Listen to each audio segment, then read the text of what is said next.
Deux exemples récents. Deux briques open source, petits composants open source, ont fait l'objet d'attaques en piégeage, c'est-à-dire des intrusions dans la communauté de développement de ces briques-là par des attaquants cybercriminels ou peut-être étatiques, je pense que c'est pas très clair à ce stade.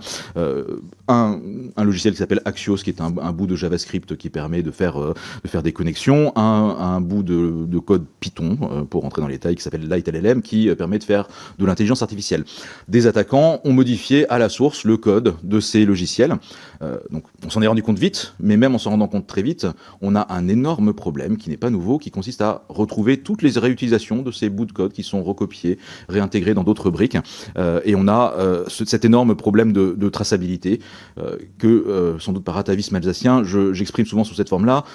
Aujourd'hui, et c'est une réalité, on a accès à beaucoup plus d'informations quand on achète une saucisse. On peut remonter jusqu'au cochon qui a donné de sa personne pour faire la saucisse, que quand on achète un logiciel, parce qu'on n'a pas cette traçabilité, on n'a pas la liste des ingrédients, on n'a pas la traçabilité alimentaire du logiciel. Et donc, la chaîne de contamination, elle est impossible rigoureusement à retracer aujourd'hui. De manière générale, personne aujourd'hui n'a la cartographie de son environnement logiciel, pas plus l'État que les entreprises. Et ce que je constate